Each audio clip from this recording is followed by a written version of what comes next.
وہ میرے دشمن ہیں، لیکن اللہ رب العالمین میرا دوست ہے جس نے مجھے پیدا کیا، اور وہی میری رہنمائی فرماتا ہے، اور وہی مجھے کھلاتا اور پلاتا ہے، اور جب میں بیمار ہوتا ہوں تو مجھے شفا بخشتا ہے، اور جو مجھے مارے گا اور پھر زندہ کرے گا، اور وہ جس سے میں امید رکھتا ہوں کہ قیامت کے دن میرے گناہ بخشے گا۔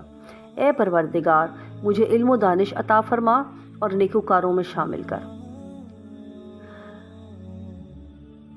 اور سورہ صافات میں فرمایا، آیت نمبر 83 سے لے کر 98 تک ترجمہ، اور انہی یعنی نوح علیہ السلام کے پیروکاروں میں ابراہیم تھے جب وہ اپنے پروردگار کے پاس عیب سے پاک دل لے کر آئے، جب انہوں نے اپنے باپ سے اور اپنی قوم سے کہا کہ تم کن چیزوں کو پوچھتے ہو؟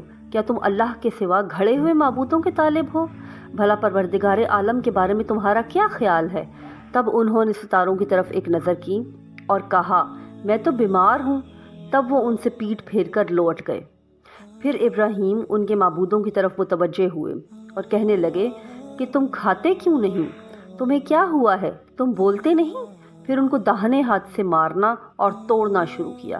واپسی پر وہ لوگ ان کے پاس دوڑتے ہوئے آئے تو آپ نے کہا کہ تم ایسی چیزوں کو کیوں پوچھتے ہو جن کو تو خود تراشتے ہو، حالانکہ تم کو اور جو تم بناتے ہو اس کو اللہ ہی نے پیدا کیا ہے۔ وہ کہنے لگے، اس کے لیے ایک عمارت بناؤ، پھر اس کو آگ کے ڈھیر میں ڈال دو۔ غرض انہوں نے ان کے ساتھ ایک چال چلنی چاہی اور ہم نے انہی کو زیر کر دیا۔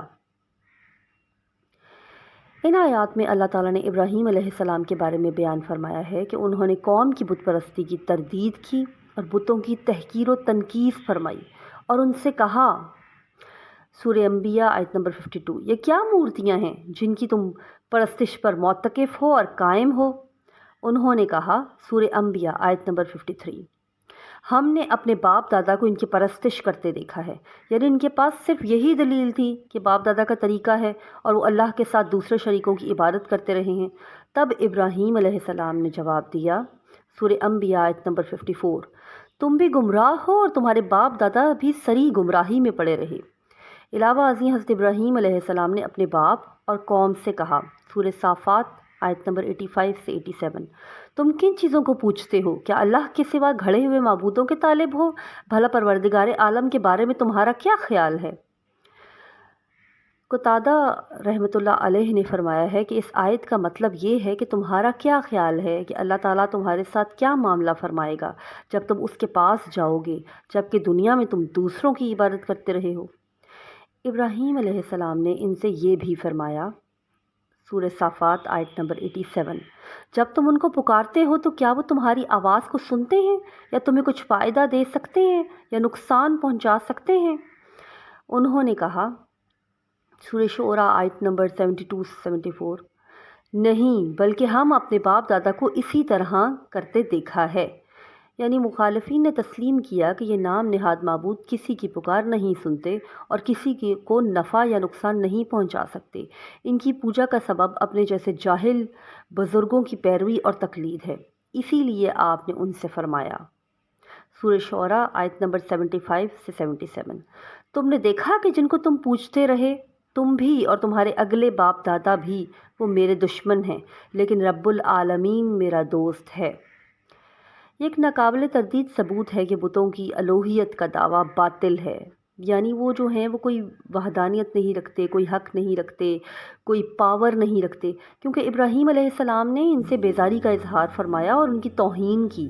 اگر وہ کسی کا کچھ بگاڑ سکتے تو ضرور آپ کو تکلیف پہنچاتے، اور اگر کسی پر اثر انداز ہو سکتے تو حضرت ابراہیم علیہ السلام پر اثر انداز ہوتے۔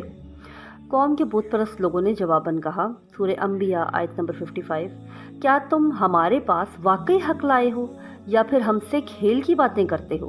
یعنی انہوں نے آپ سے کہا کہ آپ جو کچھ کہہ رہے ہیں، جس طرح آپ ہمارے معبودوں کی توہین کر رہے ہیں اور اس کی بنیاد پر ہمارے آباء و اجداد پر تان کر رہے ہیں، آپ کی باتیں سنجیدگی سے کر رہے ہیں یا یہ محض ایک مذاق ہے؟ حضرت ابراہیم علیہ السلام نے کہا، سورہ انبیاء آیت نمبر 56، نہیں، بلکہ تمہارا پروردگار آسمانوں اور زمین کا پروردگار ہے جس نے ان کو پیدا کیا ہے، اور میں اس بات کا گواہ اور اسی کا قائل ہوں۔ یعنی آپ نے فرمایا میں یہ باتیں انتہائی سنجیدگی سے حقیقت کی بنیاد پر کہہ رہا ہوں۔ تمہارا اصل معبود وہ ہے جس کے سوا کوئی عبادت کا مستحق نہیں، وہ تمہارا بلکہ ہر چیز کا رب ہے۔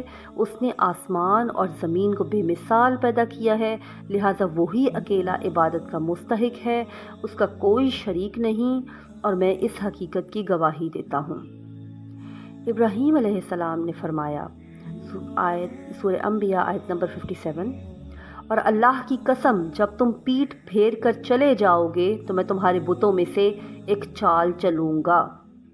آپ نے قسم کھا لی کہ جب وہ لوگ جشن منانے چلے جائیں گے تو آپ ان بتوں کے بارے میں کوئی تدبیر کریں گے جنہیں وہ پوجتے ہیں۔ بعض علماء نے فرمایا ابراہیم علیہ السلام نے یہ بات دل میں کہی تھی۔ حضرت ابن مسعود رضی اللہ تعالیٰ عنہ کا کہنا ہے کہ بعض افراد نے آپ کی زبان سے یہ بات سن لی تھی۔ ناظرین، آج کے لیے بس اتنا ہی۔ اگلی ویڈیو میں ہم انشاءاللہ تعالیٰ ان کی قوم کا جشن، اور جب وہ قوم کی جشن کے لیے گئے تو حضرت ابراہیم علیہ السلام نے بت شکنی کیسے کی، اس کا تمام واقعہ بیان کریں گے، آپ کی پیش خدمت کریں گے انشاءاللہ العزیز۔ اللہ حافظ۔